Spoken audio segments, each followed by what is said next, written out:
centrales de gas natural. Fusión promete mucho.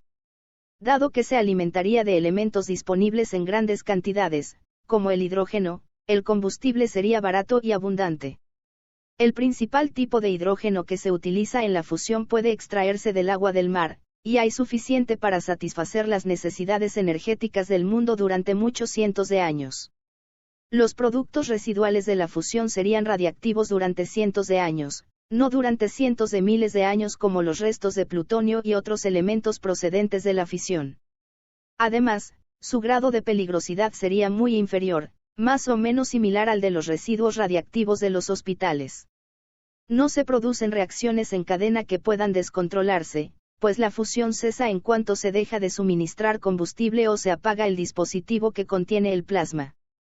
En la práctica, no obstante, es muy complicado llevar a cabo la fusión.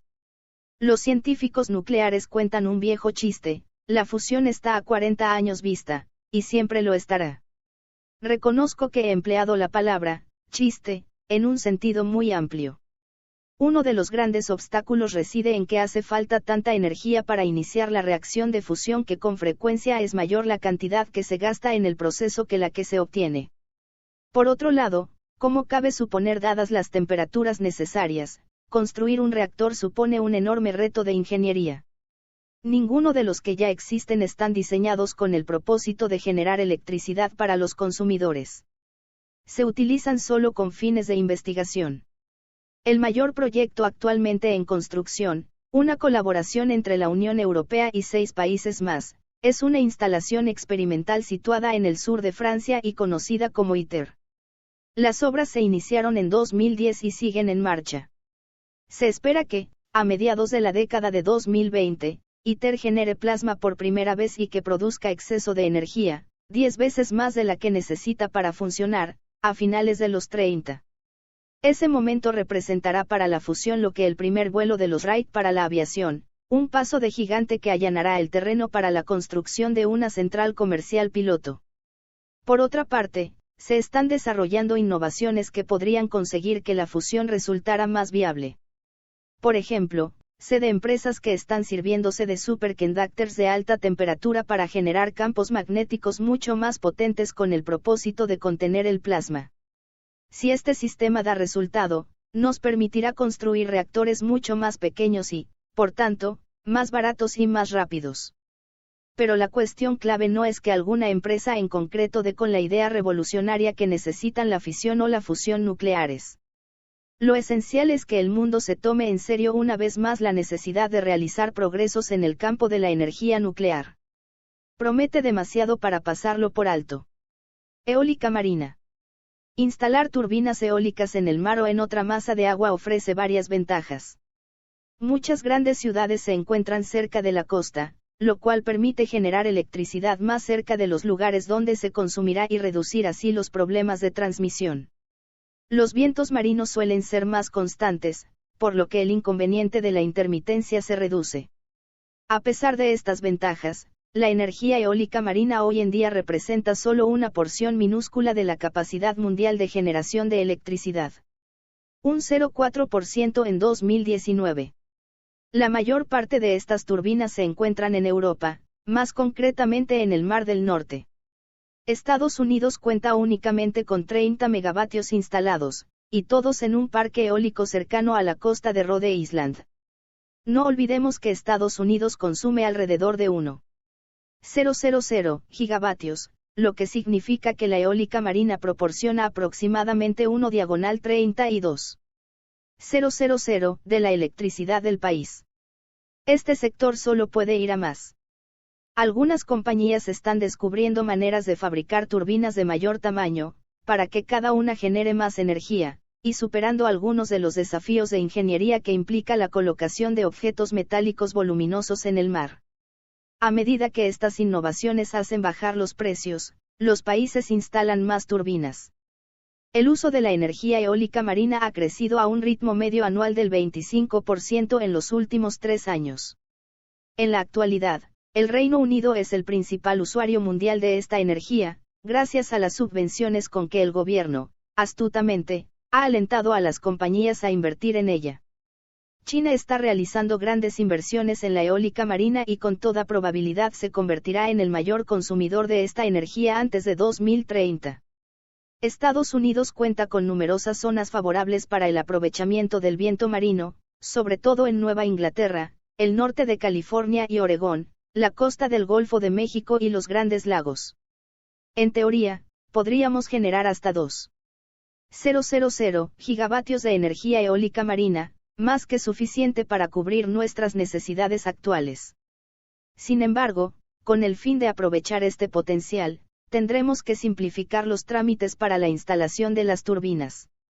Hoy por hoy, conseguir un permiso requiere emprender una odisea burocrática, adquirir una de un número limitado de concesiones federales, embarcarse en un proceso de varios años para elaborar un informe de impacto medioambiental y gestionar otros permisos estatales y municipales. Y, a cada paso, cabe toparse con la oposición de dueños de propiedades en primera línea de mar, el sector turístico, pescadores y grupos ecologistas. La energía eólica marina ofrece buenas perspectivas, se está abaratando y puede desempeñar un papel clave en la descarbonización de muchos países. Geotérmica. Bajo tierra, a gran profundidad, desde un centenar de metros hasta más de 1 kilómetro, hay rocas calientes que cabe utilizar para generar energía neutra en carbono. Es posible bombear agua a alta presión hasta allí para que absorba el calor y luego salga por otro orificio, de modo que haga girar una turbina o produzca electricidad de alguna otra manera. Pero explotar el calor del subsuelo tiene sus inconvenientes. Su densidad energética, la cantidad de energía que se obtiene por metro cuadrado, es más bien baja. En su extraordinario libro de 2009 Energía sostenible sin malos humos, David McKay calculaba que la geotérmica podría satisfacer menos del 2% de las necesidades energéticas del Reino Unido, y llegar a esa proporción requeriría aprovechar hasta el último metro cuadrado del país y que las perforaciones fueran gratuitas. Además, es necesario excavar pozos para llegar hasta los yacimientos geotérmicos, y no es fácil saber de antemano si un hoyo determinado producirá el calor que necesitamos ni durante cuánto tiempo. Alrededor del 40% de todos los pozos perforados resultan inservibles. Por otro lado, la energía geotérmica no está disponible más que en algunos lugares del mundo. Los mejores yacimientos suelen encontrarse en zonas con una actividad volcánica por encima de la media. Aunque, debido a estos problemas, la geotérmica contribuirá solo de manera modesta a cubrir la demanda de energía del mundo, vale la pena intentar resolverlos uno a uno, como hicimos con los coches. Hay empresas trabajando en varias innovaciones que se sumarán a los progresos técnicos que han hecho mucho más productivas las perforaciones en busca de petróleo y gas a lo largo de los últimos años. Por ejemplo, algunas están desarrollando sensores avanzados que podrían facilitar la localización de yacimientos geotérmicos productivos. Otras utilizan perforadoras horizontales para explotar esas fuentes geotérmicas de forma más segura y eficiente.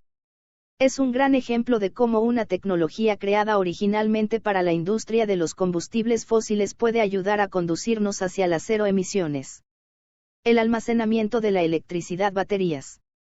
He dedicado mucho más tiempo a instruirme sobre este tema del que jamás habría imaginado, también he perdido más dinero en empresas emergentes de baterías del que jamás habría imaginado.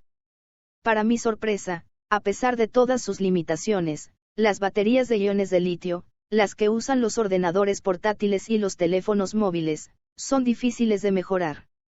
Los inventores han estudiado todos los metales que podrían servir para fabricar baterías, y al parecer es poco probable que haya materiales que permitan la elaboración de baterías muy superiores a las actuales. Creo que cabe la posibilidad de multiplicar el rendimiento por 3, pero no por 50. Aún así, un buen inventor nunca se desanima. He conocido a ingenieros brillantes que trabajan en baterías económicas que podrían acumular energía suficiente para una ciudad, lo que llamamos baterías a escala de red, para distinguirlas de aquellas más pequeñas con las que funcionan los teléfonos o los ordenadores, y almacenarla durante el tiempo necesario para superar la intermitencia estacional. Un inventor al que admiro está trabajando en una batería que contiene metales líquidos en lugar de los sólidos que se emplean en las baterías tradicionales. La idea es que el metal líquido permite almacenar y suministrar mucha más energía con gran rapidez, justo lo que se necesita para proporcionar electricidad a una ciudad entera. Esta tecnología ya se ha probado en el laboratorio, y el equipo intenta ahora abaratarla lo suficiente para que resulte económicamente viable y demostrar que funciona sobre el terreno. Otros intentan perfeccionar las denominadas baterías de flujo, que consisten en unos líquidos contenidos en depósitos separados que generan electricidad cuando se bombean para juntarlos. Cuanto más grandes sean los depósitos, más energía puede almacenarse, y cuanto más grande la batería, más económica resulta. Hidroeléctrica reversible. Se trata de un método para conservar cantidades de energía a escala urbana, y funciona de la forma siguiente: en momentos en que la electricidad sale barata, por ejemplo, cuando un viento intenso y constante hace girar las turbinas a toda velocidad, se bombea agua pendiente arriba hasta un embalse. Así, cuando la demanda de energía aumenta, se deja que el agua fluya de nuevo pendiente abajo y se utiliza para impulsar una turbina y generar más electricidad. La energía hidroeléctrica reversible es el mayor sistema de almacenamiento eléctrico a escala de red del mundo. Por desgracia, eso no es mucho decir. Las 10 instalaciones más grandes de Estados Unidos almacenan la energía equivalente a menos de la que se consume en el país en una hora. Sin duda ya habrás adivinado por qué no acaba de prosperar este método. Para bombear agua cuesta arriba, se requieren un embalse muy grande y, por supuesto, una cuesta. Sin lo uno o lo otro, no hay nada que hacer. Varias compañías están buscando alternativas. Una estudia la posibilidad de transportar cuesta arriba algo que no sea agua, Guillaros, por ejemplo. Otra trabaja en un proceso que eliminaría la necesidad de la cuesta pero no del agua. Se bombea bajo tierra, donde queda almacenada a presión, hasta que se libera para hacer girar una turbina. Sería maravilloso que este sistema funcionara, pues habría muy pocas instalaciones no subterráneas de qué preocuparse. Almacenamiento térmico. Se basa en el principio de que, cuando la electricidad resulta menos cara, puede emplearse para calentar algún material. A continuación, cuando se necesita más electricidad, se utiliza ese calor para generarla por medio de un motor térmico. Con esto se logra una eficiencia de entre el 50 y el 60%, lo que no está nada mal.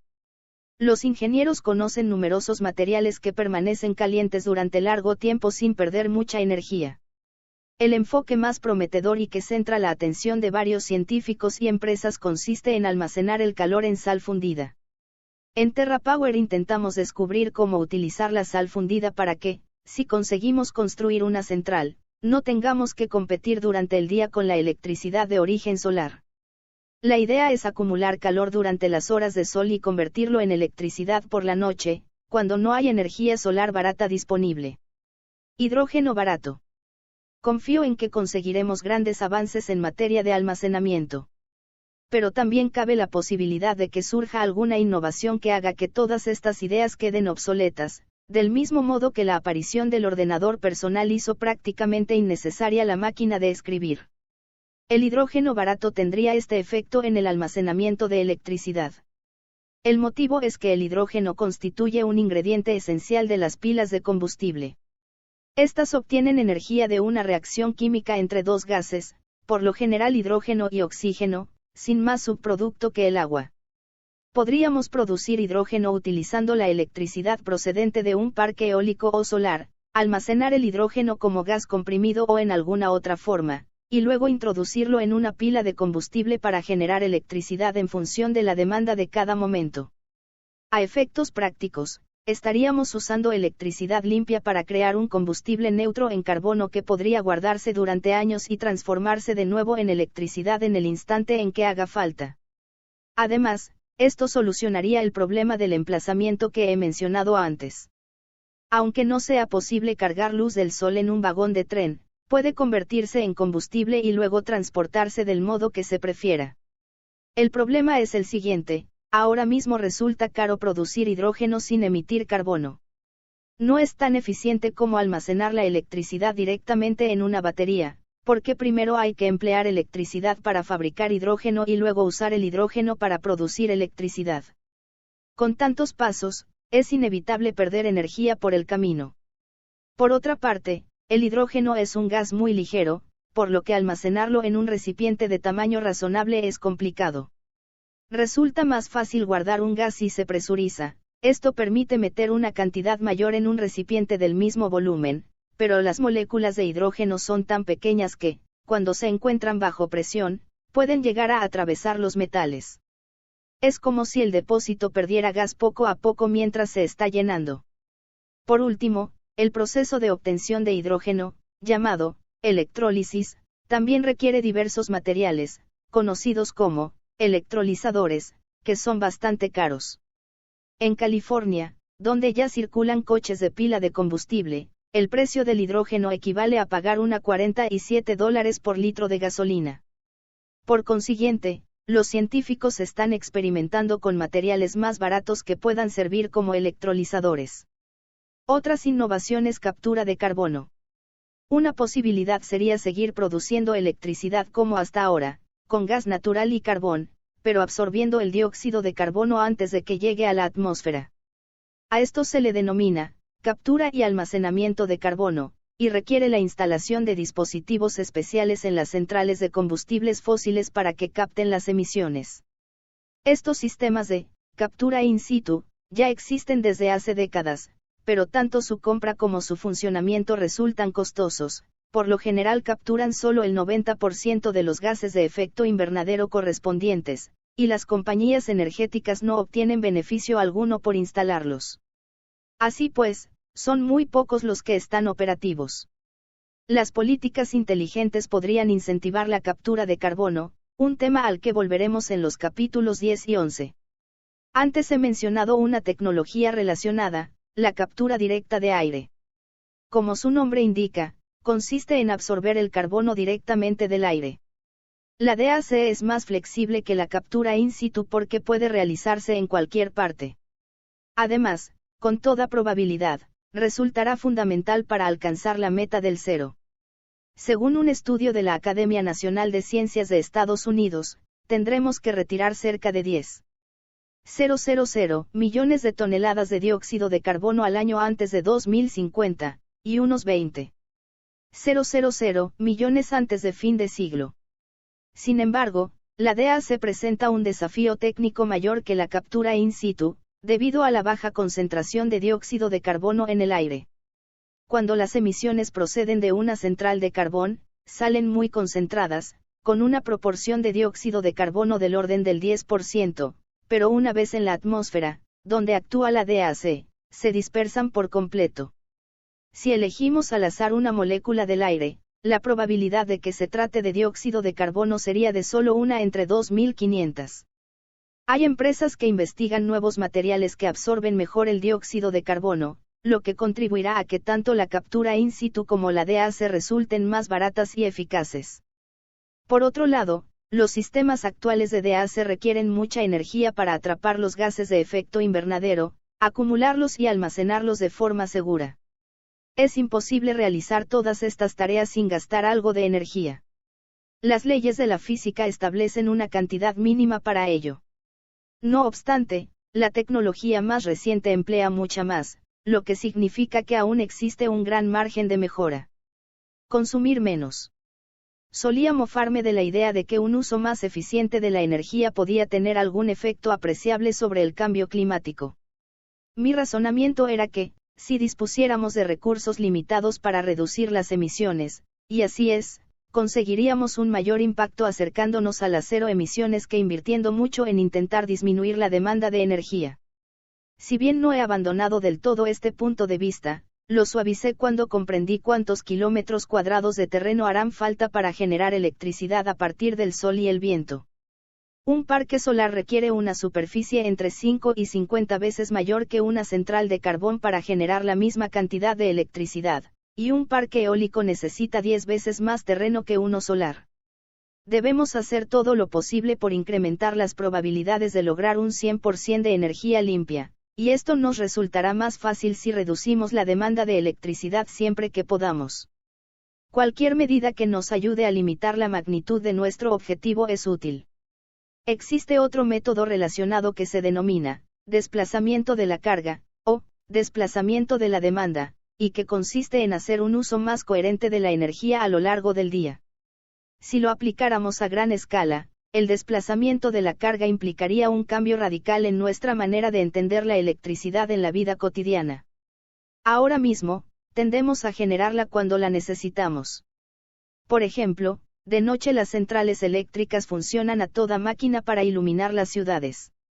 En el desplazamiento de la demanda se hace lo contrario, utilizar más electricidad en los momentos en que generarla resulta más barato. Por ejemplo, puedes encender el calentador del agua a las 16:00 horas, cuando hay menos demanda de energía, en lugar de a las 19:00. O bien enchufar el vehículo eléctrico cuando llegues a casa del trabajo y programarlo para que no empiece a cargarse hasta las 4:00, cuando la electricidad es más económica porque hay poca gente usándola. A escala industrial, los procesos de alto consumo energético, como el tratamiento de aguas residuales y la fabricación de combustibles de hidrógeno, pueden llevarse a cabo a una hora del día en que la energía sea más asequible. Si queremos que el desplazamiento de carga tenga un impacto relevante, necesitaremos introducir algunas modificaciones en los reglamentos oficiales, así como avances tecnológicos. Las compañías de servicios tendrán que actualizar el precio de la electricidad a lo largo del día para ajustarlo a los cambios en la oferta y la demanda, por ejemplo, y tanto los calentadores de agua como los coches eléctricos deberán ser lo bastante inteligentes para procesar esta información y actuar en consecuencia. Y, en casos extremos, cuando la electricidad escasea, deberíamos poder minimizar la demanda, es decir, racionar la electricidad, conceder prioridad a los servicios de primera necesidad, como los hospitales, y cancelar las actividades no esenciales. Hay que tener presente que, aunque hemos de explorar a fondo todas estas ideas, seguramente no es imprescindible que todas prosperen para que logremos descarbonizar la red eléctrica. Algunas se solapan entre sí. Si se produce un gran descubrimiento que permita abaratar el hidrógeno, por ejemplo, quizá no tengamos que preocuparnos tanto por crear una batería milagrosa. Lo que cabe afirmar con certeza es que precisamos un plan concreto para desarrollar nuevas redes energéticas que nos proporcionen una electricidad barata, fiable y neutra en carbono siempre que la necesitemos. Si un genio se ofreciera a concederme un deseo, un avance en una de las actividades que contribuyen al cambio climático, elegiría la producción de electricidad. Desempeñará un papel fundamental en la descarbonización de otros sectores de la economía física. En el siguiente capítulo me centraré en el primero de ellos, la fabricación del acero y el cemento, entre otras cosas. 5. ¿Cómo fabricamos cosas? El 31% de 51,000 millones de toneladas al año en nuestra Medina, Washington, donde vivimos Melinda y yo, y la sede de nuestra fundación, en Seattle, hay un trayecto de 13 kilómetros. Para llegar a la oficina, atravieso en coche el lago Washington por el puente flotante de Evergreen Point, denominación oficial por la que ninguno de los vecinos de la zona lo conoce. Para ellos es, el puente de la 520, así llamado por la autopista estatal de la que forma parte. Con más de 300 metros de longitud, es el puente flotante más largo del mundo. De vez en cuando, al cruzar el puente de la 520, dedico unos instantes a maravillarme ante la obra de construcción, no porque se trate del puente flotante más largo del mundo, sino porque es un puente que flota. ¿Cómo es posible que esa estructura gigantesca, erigida con toneladas de asfalto, hormigón y acero, con cientos de coches encima, flote sobre las aguas de un lago? ¿Por qué demonios no se hunde? La respuesta es un milagro de la ingeniería obrado por un material asombroso, el hormigón. A primera vista, puede parecer extraño, porque estamos acostumbrados a pensar en el hormigón como en unos bloques pesados que por nada del mundo flotarían.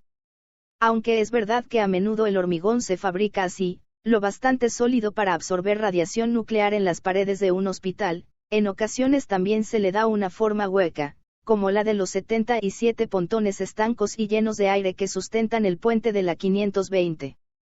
Cada uno pesa miles de toneladas, está dotado de suficiente flotabilidad para mantenerse en la superficie del lago y es lo bastante resistente para soportar el peso del puente y de los vehículos que circulan por él. O, mejor dicho, avanzan a paso de tortuga durante uno de los atascos que sufrimos a diario. No hace falta prestar demasiada atención para descubrir otros milagros que obra el hormigón a nuestro alrededor. Como es resistente a la oxidación y al desgaste, forma parte de la mayoría de los edificios modernos. Los entusiastas de la energía hidráulica deben dar gracias al hormigón por posibilitar la existencia de las presas. La próxima vez que visites la Estatua de la Libertad, fíjate en el pedestal que la sustenta. Consta de 27,000 toneladas de hormigón. Las bondades del hormigón no pasaron inadvertidas al inventor más destacado de Estados Unidos. Thomas Edison aspiraba a construir hogares enteros utilizando este material. Soñaba con fabricar muebles, como conjuntos de dormitorio, e incluso trató de diseñar un tocadiscos de hormigón. Aunque dichos proyectos de Edison nunca llegaron a cristalizar, lo cierto es que utilizamos un montón de hormigón. Cada año, entre la reconstrucción y reparación de carreteras, puentes y edificios, y la construcción de otros nuevos, Estados Unidos produce más de 96 millones de toneladas de cemento, uno de los principales componentes del hormigón. Esto supone unos 270 kilos por cada habitante del país. Y eso que los mayores consumidores de este material no somos nosotros, sino China, que instaló más hormigón en los primeros 16 años del siglo XXI que Estados Unidos a lo largo de todo el siglo XX. Evidentemente, el cemento y el hormigón no son los únicos materiales que utilizamos. También está el acero que se emplea en coches, barcos y trenes, frigoríficos y fogones, maquinaria industrial, latas de alimentos e incluso ordenadores. El acero es resistente, barato, duradero y reciclable hasta el infinito. Por si fuera poco, forma una pareja estupenda con el hormigón. Si se introducen barras de acero en un bloque de hormigón, se obtiene un material de construcción mágico capaz de soportar toneladas de peso que además no se rompe al retorcerlo. De ahí que el hormigón armado se use en casi todos los edificios y puentes.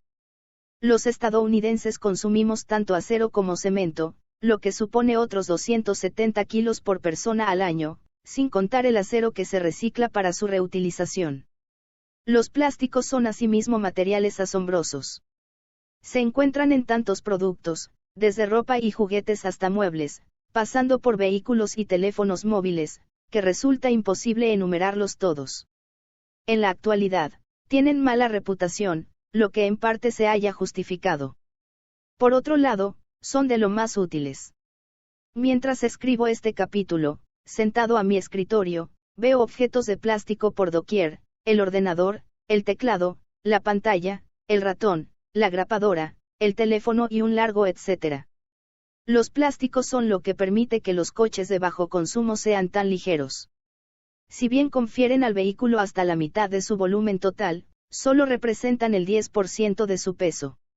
Luego está el vidrio, presente en ventanas, tarros y botellas, materiales de aislamiento, coches y los cables de fibra óptica que permiten las conexiones de alta velocidad a Internet. Con el aluminio se elaboran latas de refresco, papel de plata, cables eléctricos, pomos de puertas, trenes, aviones y bidones de cerveza. Los fertilizantes ayudan a alimentar al mundo. Hace años predije que el fin del papel llegaría cuando las comunicaciones electrónicas se generalizaran y las pantallas proliferaran, pero no hay señales de que vaya a desaparecer en un futuro próximo. En resumidas cuentas, fabricamos materiales que se han vuelto tan esenciales para la vida moderna como la electricidad. No vamos a renunciar a ellos. En todo caso, los utilizaremos más a medida que la población mundial aumente y prospere. Hay numerosos datos que respaldan esta afirmación.